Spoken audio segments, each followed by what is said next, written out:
Bat பால்லாம் வாங்கி கொடுப்பாங்க. பெண் பிள்ளைகள் தான் என்ன வாங்கி கொடுப்பாங்க? சொப்பு ஜாமான் வாங்கி கொடுப்பாங்க. ஏன்னா காலம் முழுவதும் சமைக்கிறவர்களாக பெண்கள் இருக்கணும்னு. ஆனா இன்னைக்கு அப்படிலாம் இல்லை. பெண்கள் சமைப்பதை விட ஆண்கள் தான் வீட்டில் அதிகமாக சமைக்கிறார்கள். அது உண்மை. சார் சொல்றாரு, என்ன மேடம் இப்படி பொசுக்குன்னு உண்மையை சொல்லிட்டீங்க? அப்படி ஒரு காலம் போயிடுச்சு. காரணங்கள் சொல்பவர்கள் காரியங்கள் செய்வது இல்லை. காரியங்கள் செய்பவர்கள் எப்போதுமே காரணங்களை சொல்வதே இல்லைனா நீங்கள் காரணங்களை சொல்பவர்களாக இருக்க வேண்டுமா, இல்லை காரியங்களை செய்பவர்களாக இருக்க வேண்டுமா? யார் இங்க ராணி? நான் தான். சூப்பர். அந்த செல்ஃப் கான்ஃபிடன்ஸுக்காகவே அவளுக்கு கை தட்டலாம். கை தட்டு. நான் தான் ராணி, என் வாழ்க்கையினுடைய ராணி நான் தான். என்னை யார் ராணின்னு சொல்லணும்னு அந்த மாணவி சொன்ன போது எனக்கு சந்தோஷமா இருக்கு உண்மையிலேயே. உலகில் எல்லா மொழிகளும் முதலாக பிள்ளைகளுக்கு ஒரு மொழியை அறிமுகம் செய்கிறார்கள் என்றால் ஒரு பொருளை சொல்லித்தான் மொழியை அறிமுகம் செய்வார்கள். பொதுவாக ஏ என்றால் ஆப்பிள் என்றும் பி என்றால் பேட் என்றும் பொருளை சொல்லி மொழியை அறிமுகம் செய்கிற மற்ற நாடுகளுக்கு மத்தியில் ஆ என்றால் அம்மா என்று உயிரை சொல்லி மொழியை அறிமுகம் செய்கிற ஒரே மொழி நம்முடைய தமிழ் மொழி மட்டும்தான்.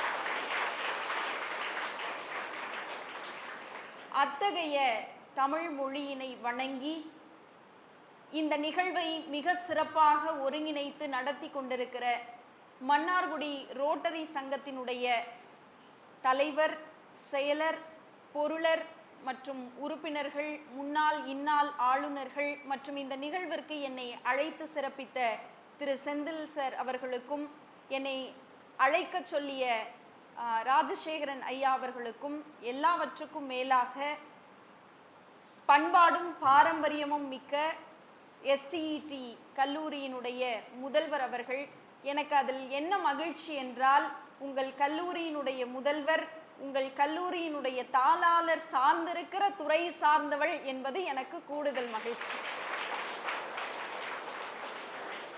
நான் ஒரு விஷயத்தை இந்த இடத்தில் பதிவு செய்யணும் அப்படின்னு நினைக்கிறேன். பொதுவாக நாங்கள் பேசுகிற மேடைகளில் அதை சொல்லுவோம். பள்ளிகளிலும் கல்லூரிகளிலும் படித்தவர்கள் வேலை செய்கிறார்கள். பள்ளிகளிலும் கல்லூரிகளிலும் படித்தவர்கள் வேலை செய்கிறார்கள், படிக்காதவர்கள் தான் பள்ளிகளும் கல்லூரிகளும் நடத்துகிறார்கள் என்று சொல்வார்கள். ஆனால் அந்த மாதிரியான ஒரு காலகட்டத்தில் இருந்து கல்லூரியை ஆரம்பித்த போது அடிப்படை பட்டப்படிப்பை முடித்திருந்தாலும் கூட கல்லூரி வளருகிற போதே நுண்ணுயிரியல் துறையில் முனைவர் பட்டம் பெற்று எங்களை போன்ற பேராசிரியர்களுக்கெல்லாம் முன்னோடியாக விளங்கிய உங்கள் கல்லூரியினுடைய தாளாளர் அவர்கள். அவரை இந்த நேரத்திலே நான் வணங்கி மகிழ்கிறேன்.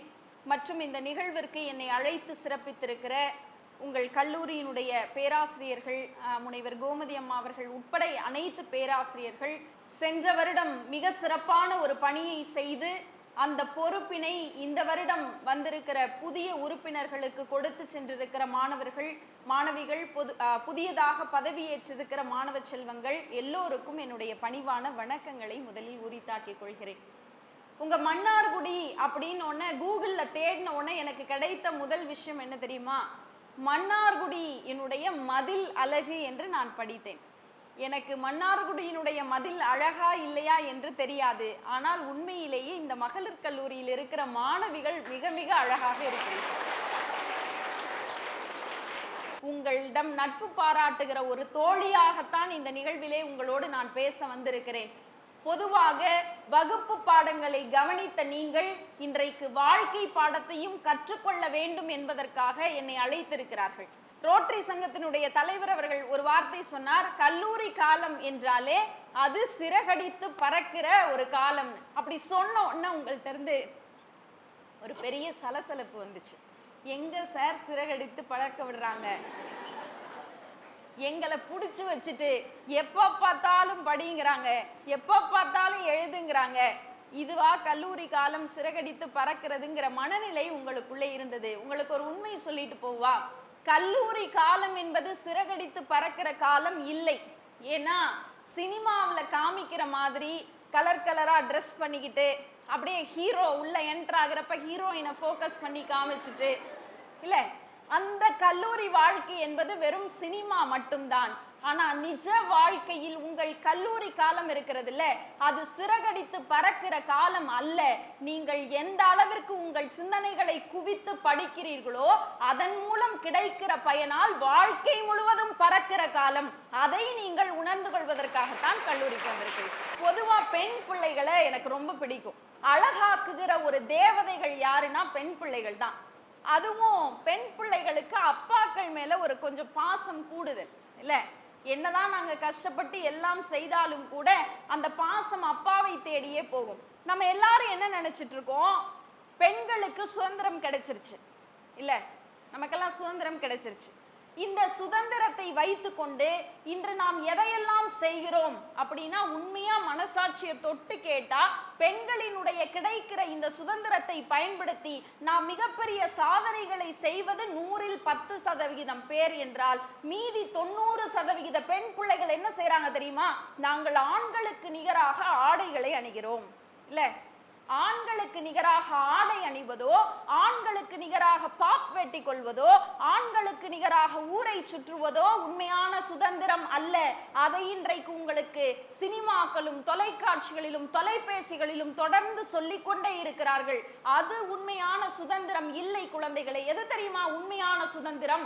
உங்களுக்கு கிடைத்திருக்கிற இந்த கல்வி என்கிற ஆயுதத்தை வைத்துக்கொண்டு அதன் மூலம் சாதனைகளை படைத்து நாளைக்கு உங்கள் தாய் தந்தை சிறந்த நிலையிலே உயரத்திலே வைத்து, இவள் என்னுடைய பிள்ளை என்று உங்கள் தாயும் தந்தையும் சொல்கிற போது கிடைக்கிற மகிழ்ச்சி கிடைக்கிறது இல்ல, அதுதான் பெண்களுக்கு கிடைக்கப்பட்ட ஆகச்சிறந்த சுதந்திரம்.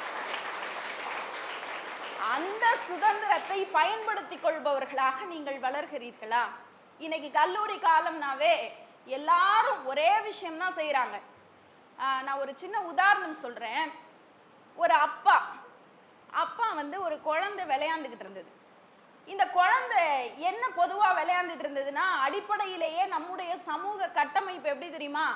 ஆம்பளை பிள்ளைங்கன்னா அந்த பசங்களுக்கு பேட்டு பால்லாம் வாங்கி கொடுப்பாங்க. பெண் பிள்ளைகள்னா என்ன வாங்கி கொடுப்பாங்க? சொப்பு ஜாமான் வாங்கி கொடுப்பாங்க. ஏன்னா காலம் முழுவதும் சமைக்கிறவர்களாக பெண்கள் இருக்கணும்னு. ஆனா இன்னைக்கு அப்படிலாம் இல்லை. பெண்கள் சமைப்பதை விட ஆண்கள் தான் வீட்டில் அதிகமாக சமைக்கிறார்கள். அது உண்மை. சார் சொல்றாரு, என்ன மேடம் இப்படி பொசுக்குன்னு உண்மையை சொல்லிட்டீங்க? அப்படி ஒரு காலம் போயிடுச்சு. அப்படி ஒரு நாள் ஒரு அழகான ஒரு பெண் குழந்தை அந்த சொப்பு ஜாமான்ல மண்ணெல்லாம் வச்சு தண்ணியை ஊத்தி குழப்பி அழகா விளையாண்டுக்கிட்டு இருக்கான். அந்த குழந்தையுடைய அப்பா உள்ள வருகிறார். உள்ள வந்தோடனே என்னடா பண்ற அப்படின்னு கேட்டோடனே, அப்பா உனக்கு தான்ப்பா மம்மு சமைக்கிறேன் அப்படின்னு அந்த குழந்தை சொல்லுது. அப்படியா குடு அப்படின்னு கேட்ட உடனே அந்த குழந்தை ரொம்ப ஆசையாக அந்த மண் சோறை எடுத்து அப்பாவுக்கு ஊட்டி விடுகிற போது அதை அந்த அப்பா அழகாக வாங்கி கொண்டு சாப்பிடுவதை போல பாவனை செய்து கொண்டே சொல்கிறார், உங்க அம்மா சமைக்கிறதை விட அழகா இருக்குடா செல்லம்.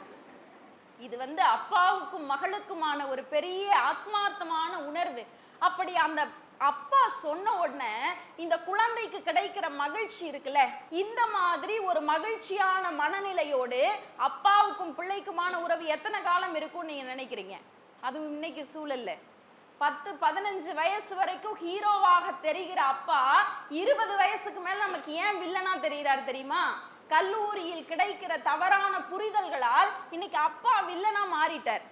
அப்பா ஏதாவது அப்பா சொன்னா எனக்கு எல்லாம் தெரியும் நீ போப்பா இல்ல, எத்தனை பேர் சொல்றோம் எனக்கு எல்லாம் தெரியும் உன் வேலையை பாருப்பா நீங்கெல்லாம் சொல்றீங்கல்ல. அப்படி சொல்கிறவர்களுக்கு நான் ஒன்று சொல்கிறேன், உங்களுக்கு பிடித்தது, அதுவும் பெரும்பாலும் நீங்க விழா காலங்கள் ஏதாவது ஒரு விசேஷம்னா பாருங்க, ட்ரெஸ் எடுக்க போனோம்னா அந்த வீட்டில் இருக்கிற பெண் பிள்ளைக்கு யார் தெரியுமா ஃபர்ஸ்ட் ட்ரெஸ் செலக்ட் பண்ணுவா? அப்பா தான் செலக்ட் பண்ணுவார். இல்லைனா கூட அந்த பிள்ளை ஓடி போய் அப்பா இந்த ட்ரெஸ் எனக்கு நல்லா இருக்கான்னு கேட்டோன்னே, உனக்கு மட்டும்தான் அந்த ட்ரெஸ் அழகா இருக்கும்னு அப்பா சொல்லுவார். இப்போ நான் எப்படி ஒப்பிட்டு பார்க்கிறேன், ஒரு சின்ன ஒரு முறை பயன்படுத்துகிற இந்த ட்ரெஸ்ஸையே என் பிள்ளைக்கு இதுதான் அழகா இருக்கும்னு பார்த்து செய்கிற அப்பா, காலம் முழுவதும் வரப்போகிற உங்கள் வாழ்க்கையில இதுதான் பெஸ்டா இருக்கும்னு சூஸ் பண்ணுவாங்கங்கிற நம்பிக்கை இன்றைக்கு பெண் பிள்ளைகளுக்கு ஏன் இல்லாமல் போனது? இல்ல, அந்த நம்பிக்கை நம் தாய் மீதும் தகப்பன் மீதும் வைக்கணுங்கிறது தான் நான் உங்களுக்கு சொல்கிற வேண்டுகோளாக இங்கே இருக்கிறது. ஏன்னா இன்னைக்கு சோசியல் மீடியாங்கிறது ஒரு பெரிய விஷயமாக வளர்ந்திருக்கிறது. அந்த பூம்லயே பிள்ளைகள் இருக்கிறார்கள். உங்க பிரின்சிபல் ஒரு எக்ஸாம்பிள் சொன்னாங்கல்ல, ஊசி நூல் அப்படின்னு. அதை கேட்ட உடனேயே எனக்கு எங்கேயோ படித்த ஒரு செய்தி ஞாபகம் வந்தது. என்ன தெரியுமா? ஊசி இருக்குல்ல, அந்த ஊசி மேல என்ன இருக்கு? ஓட்டை இருக்கும். அந்த ஊசி வழியாக இருக்கிற ஓட்டையின் வழியாக ஒரு நூலை செலுத்தினால் அந்த ஊசியில் இருக்கிற நூல் ஆடையினுடைய கிழிசலை தைக்கும். அதே போல நம் காதுகளில் இருக்கிற இந்த ஓட்டை வழியாக நூல்களில் இருக்கிற செய்திகளை செலுத்தினால் ஊசி நூல் ஆடையில் இருக்கிற கிழிசலை தைக்கிறது. இந்த நூல் செல்கிற நூல்களின் வழியாக செய்கிற செய்தி மனதினுடைய கிழிசலை தைக்கும்னு நான் படிச்சது எனக்கு ஞாபகம் வந்தது. ஆனால் இன்றைக்கு புத்தகங்கள் படிக்கிற பழக்கம் இன்றைக்கு பெரும்பாலானவர்களுக்கு இல்லை. இன்னைக்கு எல்லாம் சோசியல் மீடியா. இதோ உங்களுக்காக, அதாவது இதோ உங்களுக்காகன்னு ஒருத்தவங்க வந்து ஏதோ ஒரு இன்ஃபர்மேஷனை தேவையில்லாத எல்லாவற்றையும் ரொம்ப காமெடியா சொல்லிட்டு போறாங்க. அதை பார்த்து பார்த்து அதுதான் உண்மைன்னு பிள்ளைகள் நினைக்கிறது. உங்களுக்கு ஒண்ணு சொல்றேன், இதோ உங்களுக்காகன்னு கண்ட குப்பைகளை சொல்பவர்கள் உங்கள் வாழ்க்கைக்கு பின்னால் வரமாட்டார்கள். ஆனால் இதோ உங்களுக்காக என்று தன் வாழ்நாள் முழுவதும் பாடங்களை சொல்லிக் கொடுக்கிற ஆசிரியர்களும் வாழ்க்கையை சொல்லிக் கொடுக்கிற உங்கள் பெற்றோர்களும் தான் உங்களின் கடைசி காலம் வரைக்கும் வருவார்கள். அந்த புரிதல் இல்லாம தான் இன்னைக்கு பல பேர் சுத்திக்கிட்டு இருக்கோம். யார வாழ்க்கையில ஜெயிக்கணும்? நான் அப்படி யாரையாவது கேட்டேன்னா என் ஸ்டூடெண்ட் எல்லாம் கேட்பேன். விமென்ஸ் காலேஜ் தான். என் ஸ்டூடெண்ட்டை கேட்பேன், நீ யாரை ஜெயிக்கணும்னு நினைக்கிற அப்படின்னு.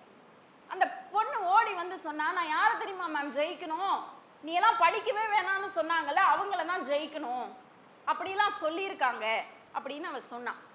நான் அவளுக்கு ஒரு அட்வைஸ் பண்ணேன், நீ இவங்களை ஜெயிக்கணும் அவங்கள ஜெயிக்கணும்னு ஒரு ஆர்டர் போட்டு ஜெயிச்சுட்டே போனேன்னு வையேன், வாழ்க்கையினுடைய கடைசி வரைக்கும் உனக்கு ஏமாற்றம் தான் இருக்கும். ஏன்னா நீ என்ன செஞ்சாலும் இதை விட பெட்டரா செஞ்சிருக்கலாம்ல, இதை இப்படி செஞ்சிருக்கலாம்லன்னு அட்வைஸ் பண்றவங்க தான் 1000 பேர் வருவார்கள். நீ வாழ்க்கையில் இவங்களை ஜெயிக்கணும் அவங்கள ஜெயிக்கணுங்கிறத விட்டுட்டு வாழ்க்கையில் உன்னை நீ ஜெயிக்க வேண்டும் என்று எப்போது நம்பிக்கை கொள்கிறாயோ அப்பதான் அந்த வாழ்க்கை வெற்றி அடைந்ததா இருக்கும். எத்தனை பேர் சொல்லியிருப்போம் 12th முடிச்சிருப்பீங்க, 12th கொஞ்சம் கம்மி மார்க் ஆயிடுச்சுன்னு வச்சுக்கோங்க. எத்தனை பேர் ஆமா நான் 12th நல்லா படிக்கல, 12th நல்லா படிக்கல அதனால மார்க் கம்மி ஆயிடுச்சுன்னு சொல்றவங்க இந்த அரங்கத்துல ரொம்ப ரொம்ப கம்மியா இருப்பாங்க. என்ன தெரியுமா சொல்லுவோம்? ஏன்பா 12th மார்க் கம்மி? அது அன்னைக்கு கரெக்டா எக்ஸாம் எழுதுற அன்னைக்கு தான் எனக்கு ஃபீவர் வந்துருச்சு. எக்ஸாம் எழுதுற அன்னைக்கு தான் எனக்கு ஃபீவர் வந்துருச்சு, எக்ஸாம் எழுதுற அன்னைக்கு எனக்கு கைவலி வந்துருச்சு, எக்ஸாம் எழுதுற அன்னைக்கு எங்க வீட்டுல ஒண்ணு விட்ட தாத்தா செத்து போயிட்டாரு. இப்படி எல்லாம் காரணங்கள் சொல்லுகிறவர்கள் தான் இன்னைக்கு அதிகமாக இருக்கிறார்கள்.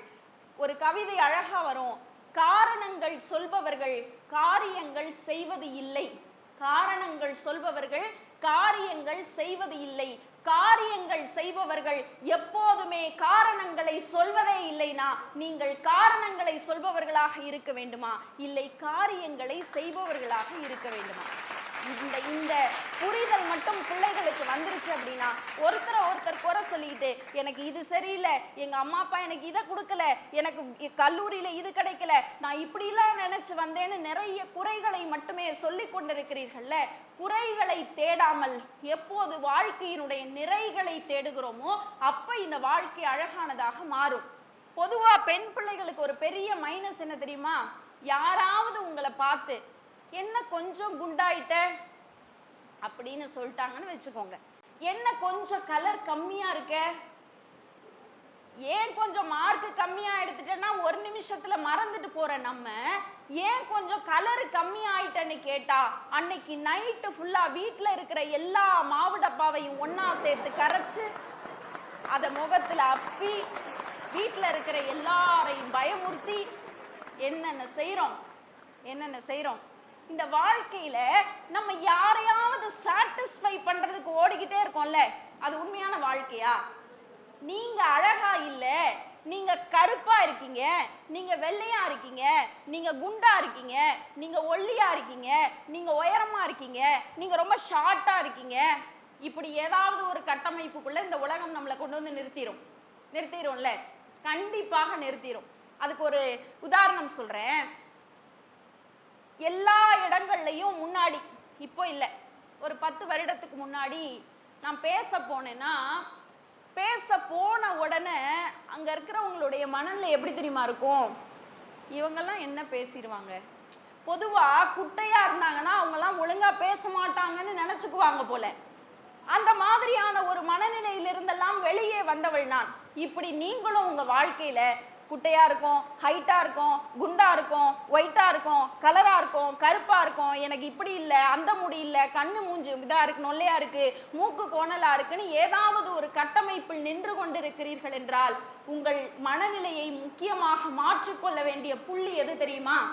பட்டர்ஃப்ளை இருக்குல்ல, இந்த பட்டர்ஃப்ளைல எத்தனை கலர்ஸ் இருக்கு, எவ்வளவு அழகாக வண்ணத்து பூச்சிகள் பறக்கிறது. அது ஒவ்வொரு முறை பறக்கிற போதும் நம்ம என்ன நினைக்கிறோம், சே இந்த கலர் அழகா இருக்குல்ல, இந்த கலர் அழகா இருக்குல்லன்னு எத்தனை முறை ரசித்திருக்கிறோம். ஆனா இந்த வண்ணத்து பூச்சி நமக்கு சொல்கிற வாழ்க்கை பாடம் என்ன தெரியுமா? உயரமாக பறப்பதற்கு நிறம் எப்போதுமே முக்கியமில்லை, உயரமாக பறப்பதற்கு சிறகுகள் தான் வண்ணத்து பூச்சிக்கு முக்கியமாக இருக்கிறது என்றால் இந்த உலகத்திலே நீங்கள் உயரமாக போவதற்கும் எது முக்கியம்? உங்களுக்குள்ளே இருக்கிற உடல் ரீதியான கட்டமைப்பு அல்ல, உங்களுக்குள்ளே இருக்கிற உங்கள் திறமை. இப்போ எல்லாருக்குள்ளேயும் ஒரு யூனிக்னஸ் இருக்கும், எல்லாருக்குள்ளேயும் இங்க இருக்கிற ஒவ்வொருவருக்குள்ளும் ஒரு யூனிக்னஸ் இருக்கும். எல்லாருமே இந்த உலகத்திலே ஜெயிக்க வந்தவர்கள் தான். இப்போ உங்களுக்கு ஒரு கேள்வி வரணும். பொதுவா ஆசிரியர் பாடம் நடத்தினா மாணவர்களுக்கு கேள்வி வந்துச்சுன்னா அந்த ஆசிரியர் நல்லா பாடம் நடத்துறாங்கன்னு அர்த்தம். இப்ப நான் இதை சொன்னோன்னா உங்களுக்குள்ள என்ன கேள்வி வந்திருக்கணும்? எல்லாருமே யூனிக்கானவங்க, எல்லாருக்குள்ளேயுமே திறமை இருக்கு, அப்ப யார் சார் ராஜா இங்க? சரி, நீங்க பெண்கள் கல்லூரி, நான் இப்படி கேட்கிறேன், யார் இங்க ராணி? நான் தான். சூப்பர். அந்த செல்ஃப் கான்ஃபிடன்ஸுக்காகவே அவளுக்கு கை தட்டலாம். நான் தான் ராணி, என் வாழ்க்கையினுடைய ராணி நான் தான், என்னை யார் ராணின்னு சொல்லணும்னு அந்த மாணவி சொன்ன போது எனக்கு சந்தோஷமா இருக்கு உண்மையிலேயே. ஆனால் இங்க யார் தெரியுமா ராஜா ராணி என்கிற பட்டங்களை சூட்டிக்கொள்ள தகுதியானவர்கள்? எல்லாருக்குள்ளுமே ஒரு யூனிக்னஸ் இருக்குன்னா யார் ஜெயிப்பது, யார் ராஜாவாக பதவி ஏற்பது என்றால் யார் எல்லோரும் சமம் என்று நினைக்கிறார்களோ அவர்கள் தான் இந்த உலகத்தின் ஆகச்சிறந்த ராஜாவும் ராணியும். எல்லாரும் ஒரே மாதிரின்னு நினைக்கிற ஒருத்தர் இருப்பான்ல, அவன் தான் சார் ராஜாவும் ராணியும். அந்த மனநிலையை, அந்த சமநிலையை நம்முள் வளர்த்து கொள்கிறோமா? பொதுவா யாரையாவது இனிமே பார்த்தா ஏன் இவ்வளவு குண்டாயிட்ட, ஏன் இவ்வளோ இழைச்சி போயிட்ட அப்படிலாம் கேட்காதீங்க. பரவாயில்லையே, போன முறை பார்த்ததை விட இந்த தடவை இன்னும் நல்லா இருக்கேன்னு நீங்க ஒரு நிமிஷம் சொல்லி பாருங்களேன், அவங்க முகத்துல ஒரு பெரிய 1000 வாட் பல்ப் எரியும். அந்த மகிழ்ச்சியை கொண்டாட அடுத்தவங்களுடைய புன்னகையில் கிடைக்கிற அந்த மகிழ்ச்சியை கொண்டாட ஆரம்பிச்சிட்டாவே நம்ம வாழ்க்கை ரொம்ப அழகா இருக்கும். எத்தனை பேர் நினைச்சிருப்போம், நீங்க ரோட்ல போயிருப்பீங்க, எல்லாரும் ரோட்ல போறோம், வாழ்க்கையில ரோட்ல போகாதவங்க யாரும் இல்லை. இந்த ரோட்ல போறப்போ கிராஸ் பண்ண நிற்போம்ல, அப்ப அதுவும் பிஸியான ரோடா இருந்துச்சுன்னு வச்சுக்கோங்க, யாருமே நிக்க மாட்டாங்க, நம்ம பாட்டு நின்றுகிட்டே இருக்கணும். போற வண்டிகள்லாம் போய்கொண்டே இருக்கும். எத்தனை பேர் திட்டி இருப்போம், ஒருத்தன் கூட நிக்க மாட்டேங்கிறான், என்ன அவசரமோ தெரியல அவனுக்கு அப்படின்னு எல்லாரும் திட்டி இருக்கோம்ல. இப்படி நெகட்டிவான விஷயங்களை பார்ப்பதற்கு பதிலாக நான் உங்களுக்கு இப்படி மாற்றி சொல்லி கொடுத்து விட்டு போகிறேன். எல்லாரும் போய்கிட்டு இருக்கிற போது, ஒரு 10 பேர் காத்து கொண்டு நிற்கிற போது எல்லாரை போலவும் திட்டுபவர்களாக நீங்கள் இல்லாமல், 10 பேர் நிக்கிறாங்கன்னு 50 கார் போற இடத்துல ஒரே ஒரு கார்ல இருக்கிற ஒரு மனுஷன் மட்டும் சடன் பிரேக் போட்டுட்டு இப்படி தலையசைப்பார் பாருங்க, அந்த மனிதர்கள் தான் நமக்கான மகிழ்ச்சியை சுமந்து கொண்டிருக்கிறவர்கள். அவர்களை நினைத்து சந்தோஷப்படுங்கள். எல்லாரையும் குறை சொல்றதை விட்டுட்டு யாரோ ஒருத்தர் நல்லது செய்யறாங்கல்ல, அவர்களை பாராட்ட வேண்டும். என்ன சார் வாழ்க்கையில நம்பிக்கை இல்லாம போயிடும், எனக்கெல்லாம் எந்த நம்பிக்கையும் இல்லை, நான் எதுவுமே சாதிக்க முடியாதுன்னு நினைக்கிறவங்களுக்கு நான் ஒரு உண்மையே சொல்றேன். நீங்க பிரைவேட் ஹாஸ்பிட்டல்ஸை விடுங்க, கவர்மெண்ட் ஹாஸ்பிட்டல்ஸ் இருக்குல்ல, அரசு மருத்துவமனைகள் இருக்குல்ல, இந்த அரசு மருத்துவமனைகள்ல உயிருக்கு போராடி கொண்டிருக்கிற கடைசியில மருத்துவர்களாலே கைவிடப்பட்ட எத்தனையோ நோயாளிகள் அங்க இருப்பாங்க. அவங்களுக்கெல்லாம் வாழ்ற வாழ்க்கையே எத்தனை நாளுன்னு தெரியாதுன்றத டாக்டர் சொல்லிடுவாங்க. அப்படி சொன்னாலும் கூட என்னோட அம்மாவோ, என்னோட அப்பாவோ, என்னோட அக்காவோ, என்னுடைய அண்ணனோ, யாரோ ஒரு உறவு அந்த மருத்துவமனையில் இருக்கிற போது ஏதோ ஒரு நம்பிக்கையிலே அந்த மருத்துவரால் ஏதோ ஒரு மிராக்கிள் நடந்து அவர்கள் பிழைத்து கொள்ள மாட்டார்களா என்று இரவு பகலாக மருத்துவமனை வாசல்களிலேயே படுத்திருக்கிற எத்தனையோ உறவுகள் இன்றைக்கும் அரசு மருத்துவமனையில் நாம் பார்க்கிறோம் என்றால் அவர்களிடமிருந்து நாம் நம்பிக்கை என்கிற பாடத்தை கற்றுக்கொள்ள வேண்டும். சின்ன சின்ன விஷயங்கள்ல நிறைய நம்பிக்கைக்கான பாடங்கள் நமக்கு இந்த உலகத்தில் இருக்கிறது. அதை அனுபவிக்க மறந்துடுறோம். எனக்கு டயர்டா இருக்கு, எல்லாரும் சொல்ற வார்த்தையில ஒரு மணி நேரம் உட்கார்ந்து பேசுகிற போது, பொதுவா அதுவும் டீச்சர்ஸ்க்கு நல்லா தெரியும், ஒரு மணி நேரம் நாங்க கிளாஸ் எடுத்துட்டு இருப்போம், நாங்க கூட தண்ணி குடிக்க மாட்டோம். ஆனா பேசுற எங்களை கேட்டுட்டு அவ எடுத்து தண்ணி குடிப்பா பாருங்க. அப்போ முன்னாடிலாம் எனக்கு கோபம் வரும். ஏன்னா அந்த அனுபவம் தான் நம்மை அடுத்த கட்டத்திற்கு நகர்த்தி கொண்டு போகும். நான் பேசுகிறேன், ஒரு மணி நேரம் நான் பேசுகிறேன், நீ ஏன் தண்ணி குடிக்கிறேன்னு முன்னாடிலாம் கோபம் வரும். அப்புறம் தான் எனக்கு புரிஞ்சுது, ஒரு மணி நேரம் நான் பேசுவதை தன் மண்டைகளுக்குள் கொண்டு போவதையே இன்றைக்கு மிகப்பெரிய வேலையாக நினைத்து கொண்டிருக்கிற இளைஞர்களிடம் நாம் கோபமே படக்கூடாதுன்னு என்னை நான் புத்தரை போல சாந்தியாக வச்சுக்கிட்டதுக்கு அப்புறம் தான் என் வாழ்க்கை நல்லா இருந்துச்சு. இப்போ நான் என்ன சொல்கிறேன், எல்லாத்துக்கும் டயர்டாக இருக்குது. அந்த டயர்டாக இருக்குன்னு சொல்கிறவங்களுக்கு ஒரு அழகான கவிதை கவிஞர் வைரமுத்து அவர்கள் எழுதியிருப்பாரு. ஒரு மாங்காய் விற்கிற ஒரு கிழவி, அன்னைக்கெல்லாம் பள்ளிக்கூடத்து வாசல்ல ஒரு கூடையை வச்சுட்டு ஒரு அம்மா உட்கார்ந்துருப்பாங்க. ஒரு 10 மாங்காவை வச்சுக்கிட்டு அதை கீத்து போட்டு வச்சுக்கிட்டு ஏதோ ஒரு நம்பிக்கையில் வித்திர மாட்டோமான்னு உட்கார்ந்துருக்கிற பாட்டிகள்லாம் நான் கடந்து வந்திருக்கிறேன். அந்த மாதிரி ஒரு மாங்காய் விற்கிற கிழவி ஒருத்தி மரத்தடியில் உட்கார்ந்திருக்கிறாள். அவள் முன் நான் போய் உட்கார்ந்து கொண்டு அவளிடம் நான் இப்படி விசாரிக்கிறேன் என்று கவிஞர் அந்த கவிதையை தொடர்வார். அவளுடைய முதலீடு என்னவோ 30 ரூபாய் தான். அவளுடைய முதலீடு என்னவோ 30 ரூபாய் தான். அந்த 30 ரூபாய் மாங்காய்களை ஒரு சாக்குப்பைகளிலே அடைத்து கொண்டு வந்து அதனை கூறாக பிரிப்பாள். அதில் முதல் 16 கூறுகள் வேகமாக விற்று தீர்ந்து விடுமாம். அதற்கு பிறகு வெயில் ஏற ஏற மாங்காய்களினுடைய வெம்மையும் ஏறி அது வெம்ப தொடங்குமாம். அதனால் அடுத்த கூறுகள் அப்படியே விலை குறைய ஆரம்பிக்குமாம். 1.5 ரூபாய் 1 ரூபாய் என்று குறைந்து கடைசியில் 4 கூறுகள் அவளிடமே தங்கிவிடுமாம். அவற்றை எல்லாவற்றையும் மறுபடியும் அந்த சாக்குப்பைகளில் போட்டுவிட்டு காலை 6 மணிக்கு வந்தவள் மாலை 6 மணிக்கு வீடு திரும்பும்போது அவள் கணக்கை எண்ணி பார்த்தால் முதலீட்டோடு 2 ரூபாய் லாபம் கிடைக்குமாம். 32 ரூபாயாய். நான் இப்படி பார்க்கிறேன். இன்றைக்கு இருக்கிற சோம்பேறிகளாக இருக்கிற பிள்ளைகள் பாடம் கற்றுக்கொள்ளுங்கள். சாக்கில் இருக்கிற மாங்காய்களிலும் இத்து போகாத இருக்கிற தன்னுடைய நம்பிக்கையினாலுமே வாழ்ந்து கொண்டிருக்கிறாளே ஒரு கிழவி, அவள்தான் ஆகச் சிறந்த இந்திய பொருளாதாரத்தின் அடிப்படை அப்படின்னு வைரமுத்து எழுதுவார். அப்ப நீங்கள் வயதினுடைய முதிர்ச்சியில தள்ளாடுற வயதில் கூட எப்படியாவது உழைத்து சம்பாதிக்க வேண்டும் என்று அந்த இத்து போன சாக்கை வைத்து கொண்டிருக்கிற கிழவிக்கே தன்னுடைய நம்பிக்கை மீது அவ்வளவு வலிமை இருக்கிறது என்றால் நமக்கெல்லாம் எவ்வளவு இளமை துடிப்பு இருக்கிறது, நமக்கு எவ்வளவு நம்பிக்கை இருக்கணும், எவ்வளவு நம்பிக்கை இருக்கணும். இன்றைக்கு இருக்கிற பிள்ளைகளுக்கு ரெஸ்ட் தான் எப்பயுமே. காலையில் இப்படி படுத்துக்கிட்டே அந்த செல்ஃபோனை பார்த்துக்கிட்டு நைட்டு படுத்துக்கிட்டே அந்த செல்ஃபோனை மூடி வைப்பதோடு இன்றைக்கு பிள்ளைகளுடைய வாழ்க்கை முடிந்து விடுகிறது. அது அல்ல வாழ்க்கை. அந்த தொலைபேசியை விட்டு நீங்கள் வெளியே வருகிற போது இந்த உலகத்தினுடைய விசாலம் உங்கள் கண்களுக்கு தெரிய ஆரம்பிக்கும். அந்த மாதிரி ஒரு நல்ல வாழ்க்கை சூழலை நீங்கள் தேர்ந்தெடுத்து கொண்டு உங்களுக்கான இலக்கு இதுதான், நான் இதை கட்டாயமாக செய்தே தீர வேண்டும் என்கிற தீராத நம்பிக்கை யாருக்கு இருக்கிறதோ அவர்கள்தான் வாழ்க்கையிலே ஜெயிக்க முடியும். ஏதோ வந்தோம், நம்மளும் படித்தோம், என்ன மிஞ்சி போனா டிகிரி வாங்கிட்டா ஒரு கல்யாணம் பண்ணிட்டா லைஃப்ல செட்டில் ஆயிடலான்னு மட்டும் நினைக்காதீங்க. பெண் பிள்ளைகளுக்கு, அதுவும் முக்கியமா சொல்றேன், பெண் பிள்ளைகளுக்கு நீங்க படிச்சு உங்க சொந்த கால்ல ஒரு 500 ரூபாயாவது நீங்கள் சம்பாதித்தால் தான் இந்த உலகத்தில் உங்களுக்கான மரியாதை கிடைக்கும். கிடைக்கும். யாருடைய கையிலோ யாருடைய வருமானத்தின் பின்னணியிலோ நீங்கள் இருந்தால் ஒரு சாதாரண வாழ்க்கையை வாழ்ந்துவிட்டு போகிறவர்களாகத்தான் மாறுவீர்கள்.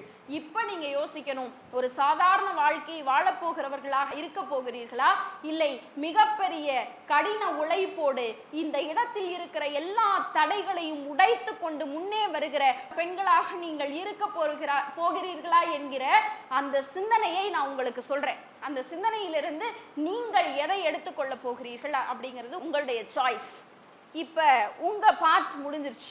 நான் இவ்வளவு நேரம் என்ன சொன்னேன், நீங்க படிக்கணும், நீங்க உழைக்கணும், நீங்க ஜெயிக்கணும், அப்படி ஜெயிச்சது மூலமா உயர்ந்த இடத்துக்கு போயிடணும். இப்ப நீங்க எல்லாம் ஒரு கற்பனை பண்ணிக்கோங்க, நீங்க எல்லாம் ஒரு உயர்ந்த இடத்துக்கு போயிட்டீங்க. இப்படி இன்னைக்கு உலகத்தில் உயர்ந்த இடத்துக்கு போனவங்க எல்லாம் எதை ஒண்ணு மிஸ் பண்ணிக்கிட்டு இருக்காங்க தெரியுமா? சமீபத்துல ஒரு 4-5 நாளைக்கு முன்னாடி ஒரு விவாதம் நடக்குது தொலைக்காட்சியில. அதுல இந்த பக்கம் இருக்கிறவங்க என்ன பேசுறாங்கன்னா, தாய் தந்தையரை முதியோர் இல்லத்தில் விடுவதற்கு ஆமோதிப்பவர்கள், தாய் தந்தையை முதியோர் இல்லத்திலே விடுபவர்கள் அப்படின்னு 2 பேர் பேசிக்கிறாங்க. அந்த அம்மா சொல்றாங்க, சார் நானும் என் ஹஸ்பண்டும் வேலைக்கு போறோம், வேலைக்கு போயிட்டு வந்தோடனே வீட்டில் இவங்க இருந்தாங்கன்னு வைங்களேன், இவங்களுக்குன்னு தனியா ஒரு சாப்பாடு செய்யணும், அது எங்களுக்கு செட் ஆகாது.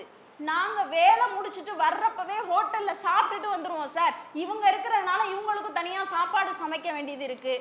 ஒரு விஷயம். 2வது விஷயம் அந்த அம்மா சொல்றாங்க, இன்னொன்னு, நாங்க வீட்டுல ஏதாவது என்னைக்காவது ஒரு நாள் வீட்டுல இருக்கிறப்ப எங்களுக்கு பிடிச்ச மாதிரி ஏதாவது செஞ்சு சாப்பிடலான்னு பார்த்தா இவங்களுக்கு சுகருங்கிறாங்க, பிபிங்கிறாங்க, எங்களுக்கு பிடிச்ச மாதிரி எதையுமே எங்களால சாப்பிட முடியல. அந்த அம்மா சொல்ற ஸ்டேட்மெண்ட் இதெல்லாம், எங்களுக்கு பிடிச்ச மாதிரி எதையுமே சாப்பிட முடியல. சரி, அப்ப என்ன பண்ணலாம் அப்படின்னு அவரு கேள்வி கேட்கிறார். அதனாலதான் சார் நாங்க முதியோர் இல்லத்துல விட்டுட்டோம், அவங்களாம் முதியோர் இல்லத்துல இருந்தா நாங்க பாட்டு எங்க வாழ்க்கையை பார்ப்போம், அவங்களுக்கு தேவையான எல்லாத்தையும் நாங்க கொடுத்துட்றோமே அப்படின்னு அந்த அம்மா சொல்கிறார்கள். எனக்கு ஆச்சரியமாக இருக்கிறது. ஒரு 3 பிள்ளையினுடைய தாயா நான் சொல்றேன், நான் அவளை கருவிலே சுமந்த போது அந்த பிள்ளைக்கு எதெல்லாம் ஒத்துக்காதோ அதெல்லாம் எனக்கு எவ்வளவு பிடிச்சிருந்தாலும் கூட அதை சாப்பிடாம இருக்கிறவள் தான் ஆகச்சிறந்த தாய், ஆகச்சிறந்த தாய். இப்படி தன் பிள்ளைக்காக தனக்கு பிடித்த எல்லாவற்றையும் துறந்து பிள்ளையை பெற்றெடுப்பா. அது ஒரு பெரிய வழி, மிகப்பெரிய வழி. அப்படி பிள்ளையை பெற்றெடுத்ததற்கு பிறகாக ஒரு 3-4 வயசு வரைக்கும் அந்த குழந்தை வளர்க்கிற பெற்றோர்களுக்கு இந்த உண்மை தெரியும். அந்த 3-4 வயசு வரைக்கும் வீட்டில் எப்பயுமே 2 சமையல் தான் இருக்கும். ஒன்று வீட்டில் இருக்கிறவங்க சாப்பிட்றதுக்கு, பெரியவங்க சாப்பிட்றதுக்கா இருக்கும். இன்னொன்று அந்த குழந்தைக்கு பல்லு முளைக்கிற வரைக்கும் கூழாக கொடுக்கணும், அதில் எதுவுமே கலந்துடக்கூடாதுன்னு அதுக்கு ஒரு சமையல்.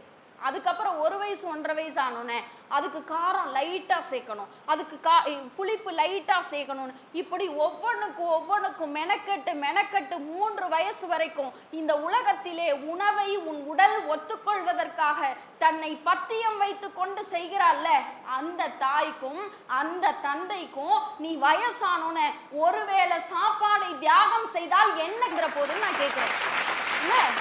எங்க அம்மா அப்பாவை என்னால வச்சுக்க முடியாது, அந்த தாயை வைத்து கொண்டால் என்னால் நல்ல உணவு சாப்பிட முடியாதுன்னு நினைக்கிறவர்களை நான் பிள்ளைகளாகவே பார்ப்பதில்லை. நான் கோபமா சொன்னாலும் சரி, இதுதான் உண்மையின் நிதர்சனம். ஒரு தந்தை தன்னுடைய மகனுக்கு ஒரு கடிதம் எழுதுகிறார், உண்மையான கடிதம். அதை படிக்கிற போது எனக்கு உண்மையிலேயே வருத்தமாக இருந்தது. ஒரு தந்தை தன்னுடைய மகனுக்கு கடிதம் எழுதுகிறார், மகனே, முதலாக நீ பிறந்த போது மருத்துவமனையில் உன்னை அறுவை சிகிச்சையின் வழியாக தான் மீட்டெடுக்க முடியும் என்று மருத்துவர் சொல்லிவிட்டார். அப்போது நான் முதலாக ஆசையாக கட்டியிருந்த வீட்டிலிருந்து ஒன்றை அடமானம் வைத்து உன்னை மருத்துவமனையிலிருந்து வீட்டிற்கு எடுத்து வந்தேன். அடுத்து நீ கொஞ்சம் வளர்ந்த பிறகு உன்னுடைய அடுத்த படிப்புகளுக்காக விவசாய நிலத்தில் சுற்றி திரிந்த நம் ஆடுகளை எல்லாம் விற்றேன். நீ மேற்படிப்பு படிக்க வேண்டும் என்பதற்காக நம் ஆடுகளை எல்லாம் விற்றேன்.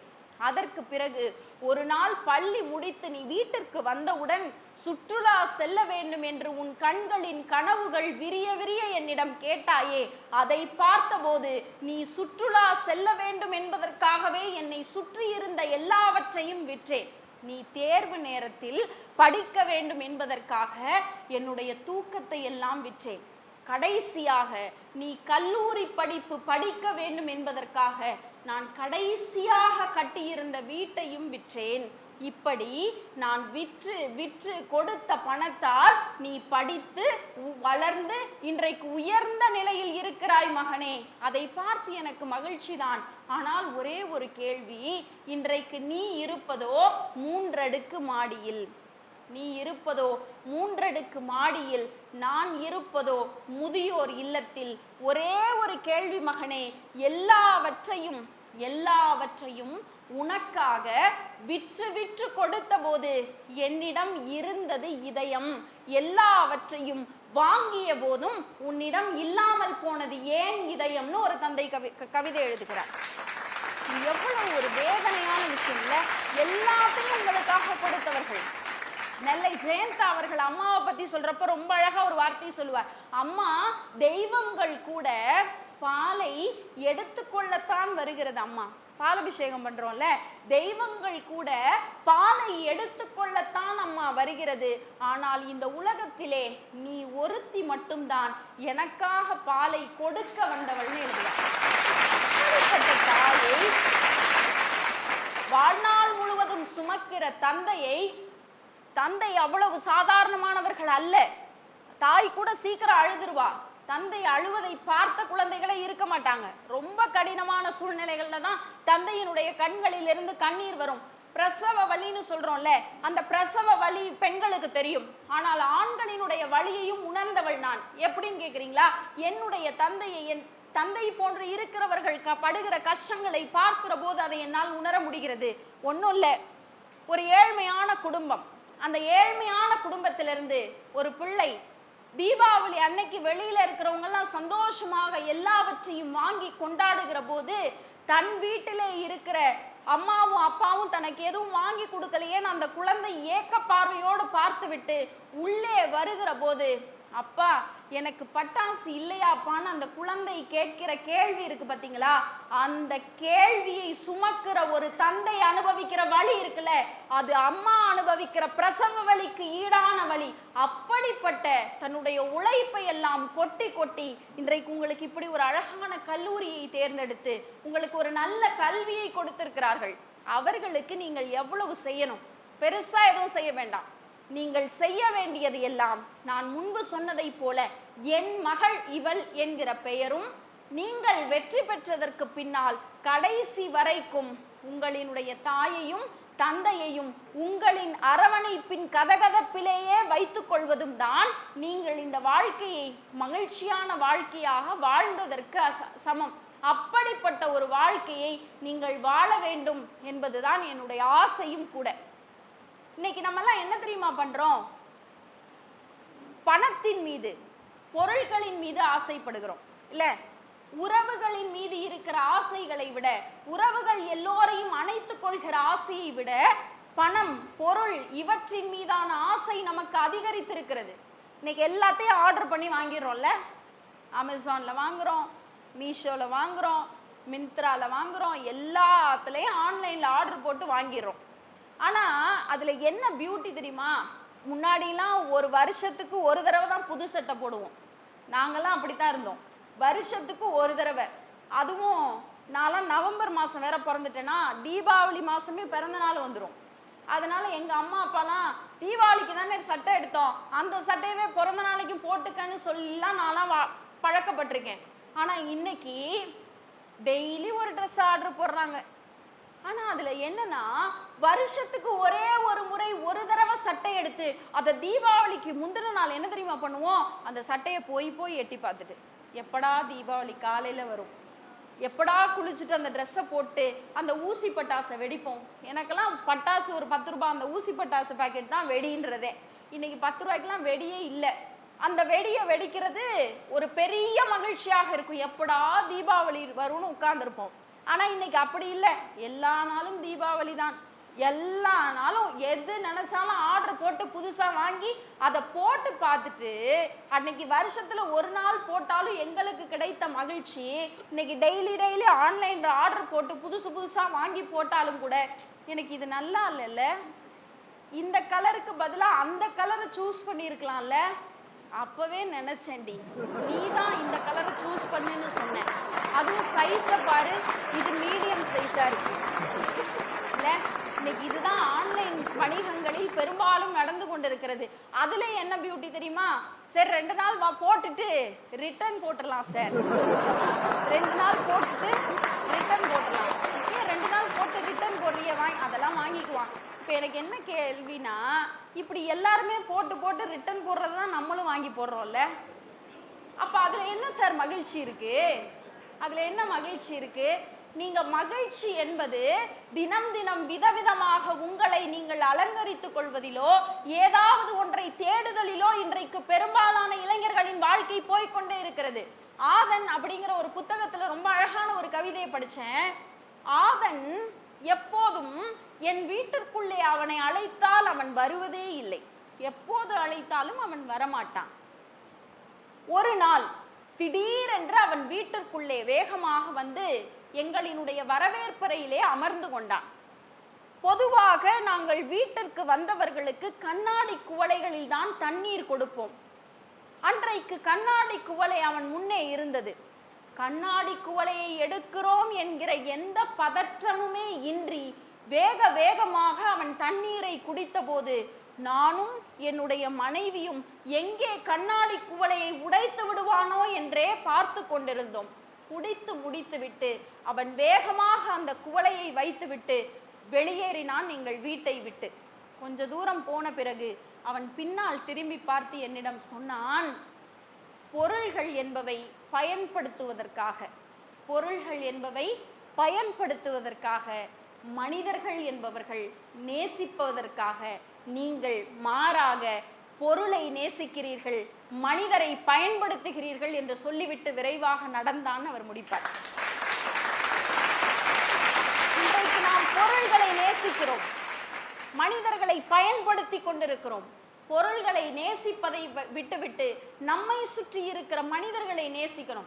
இயந்திரங்களோடு வாழ்வது தவறல்ல, இயந்திரங்களாகவே வாழ்வதுதான் தவறு. அப்படிப்பட்ட இயந்திரத்தனமான வாழ்க்கை வாழ்வதை நிறுத்திவிட்டு உங்களால் முடிந்த ஏதோ ஒன்றை மற்றவர்களுக்கு செய்து, இவன் மாதிரி இருக்கணும், ஒரே ஒரு செய்கையை மட்டும் நீங்க செஞ்சிட்டீங்கன்னா அதுதான் நீங்கள் வாழ்க்கையினுடைய வெற்றி பெற்றதற்கான அடிப்படை. இன்னைக்கு காலையில அதிகாலை இந்தியர்களுக்கெல்லாம் ஒரு மகிழ்ச்சியான செய்தி கிடைத்தது. எங்க மேம் நியூஸ் பார்க்கிறோம், பேராசிரியர்களுக்கு தெரிஞ்சிருக்கு. இன்றைக்கு அதிகாலையில் இந்தியர்களுக்கு ஒரு பெரிய மகிழ்ச்சியான செய்தி கிடைத்தது. என்ன செய்தின்றது நான் சொல்ல போற செய்தியின் வழியாக அது உங்களுக்கு தெரியும். 2015ஆம் ஆண்டிலிருந்து இந்த ஈட்டியை நான் பயன்படுத்தி கொண்டிருக்கிறேன். இதற்கு மேல் இந்த ஈட்டியை பயன்படுத்த முடியுமா என்று எனக்கு தெரியவில்லை. அதனால் பாரிஸ் ஒலிம்பிக்கில் நடக்கிற இந்த போட்டிக்காவது எனக்கு ஒரு நல்ல ஈட்டியை வாங்கி தருமாறு ஒலிம்பிக் சம்மேளனத்திடம் நான் கேட்டிருக்கிறேன். இப்படி ஒரு பத்திரிகையாளர் சந்திப்பின் போது ஒரு மனிதர் பேசியிருக்கிறார். மார்ச் மாதத்தில் கடந்து வந்து இன்றைக்கு அதிகாலையிலே 92.97 மீட்டர் அந்த ஈட்டியை எறிந்து ஒலிம்பிக் ரெக்கார்டை படைத்து தங்க பதக்கத்தை வாங்கி இருக்கிறார். யார் தெரியுமா? நோ, நீரஜ் சோப்ராவுக்கு வெள்ளி பதக்கம் தான் கிடைத்தது. ஆனால் தங்க பதக்கத்தை வாங்கி இருக்கிறவர் யார் தெரியுமா? அர்ஷத் நதீப் என்கிற விளையாட்டு வீரர். அவருடைய வாழ்க்கை ஒரு பெரிய இன்ஸ்பிரேஷனா இருந்தது. நான் அதை படித்த போது எனக்கு உண்மையிலேயே கண்கள்லாம் கலங்கிருச்சு. எல்லா சுகபோகங்களையும் அனுபவிச்சுட்டு எல்லா விதமான வசதிகளும் இருக்கு. நான் இன்னைக்கெல்லாம் நீங்க ஸ்கூல்ல ஸ்போர்ட்ஸ்ல விளையாடுற பிள்ளைங்களை கேட்டா தெரியும், ஹைஃபையான ஷூ வேணும், எல்லாத்துக்கும் நல்ல தரமான இன்ஸ்ட்ருமெண்ட்ஸ் வேணும்னு இன்னைக்கு எல்கேஜி படிக்கிற பிள்ளைங்களுக்கு எல்லா வசதி செய்து தரப்படுகிறது ஸ்போர்ட்ஸுக்கு. ஆனால் எந்த விதமான வசதிகளோ எந்த விதமான பயிற்சிகளோ இல்லாமல் ஒரு கடினமான சூழ்நிலையில் தன்னுடைய சவால்களை எல்லாம் வைத்துக்கொண்டு துணிச்சலோடு எந்த பின்புலமும் இல்லாமல் ஒரு மனிதன் வெற்றி அடைகிறான் என்றால் அந்த மனிதனுடைய வெற்றி எப்படி தெரியுமா இருக்கும்? நம் எல்லோரினுடைய தனிப்பட்ட வாழ்க்கையையும் ஒன்றிணைப்பதாகவே இருக்கும். அப்படிப்பட்ட வெற்றியை பெற்றவர் தான் அர்ஷத் நதீப் என்கிற பாகிஸ்தானை சேர்ந்தவர். ஆனா இதுல என்ன பியூட்டி தெரியுமா? 1992 வருஷம் கடைசியாக பாகிஸ்தானுக்கு ஒலிம்பிக்கில் பதக்கம் கிடைத்தது. 32 ஆண்டுகளுக்கு பின்பு இன்றைக்கு பாகிஸ்தானினுடைய அந்த பதக்க கனவு நிறைவேறி இருக்கிறதுல்ல, அது அர்ஷத் நதீப்பால். ஆனால் அந்த வெற்றி என்பது எளிதாக அவருக்கு கிடைக்கவில்லை என்பதுதான் ஆகச்சிறந்த ஆச்சரியமாக இருக்கிறது. ஈட்டி எறிகிறதுக்கு நல்ல ஈட்டி இல்லை சார், மைதான பயிற்சி செய்வதற்கு நல்ல மைதானம் இல்லை.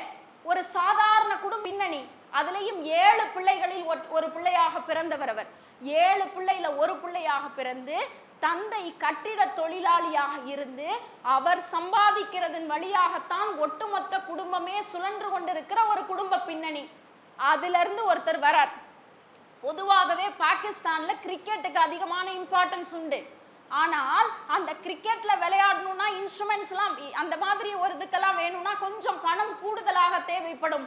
அதனால உன்னோட தனித்திறமையை வைத்து ஏதாவது முன்னேறிக்கொள்ளு அவர்கள் சகோதரரும் அவங்க தாத்தாவும் சொன்ன அட்வைஸை கேட்டுட்டு தாத்தா மரத்தினுடைய குச்சி இருக்குல்ல அதை ஈட்டி மாறி சீவி கொடுத்து முதலாக பயிற்சியை தொடங்கிய அர்ஷத் நதீப் அதற்கு பிறகு படிப்படியாக வெற்றி பெற்று வெளியூர்களுக்கு பயணம் செய்ய வேண்டிய ஒரு காலகட்டத்தில் நின்று கொண்டிருக்கிறார். ஆனா என்ன கொடுமைனா, வெளியூர்களுக்கு பயணம் செய்வதற்கு அர்ஷத் நதீபிற்கு போதுமான பணம் இல்லை. ஊர் மக்கள் எல்லோரும் சேர்ந்து திரட்டி கொடுத்த பணத்தை வைத்துக்கொண்டு அர்ஷத் நதீப் வெளியூர்களுக்கு பயணம் செய்து பல ஊர்களிலே பல வெற்றிகளை பெறுகிறார்.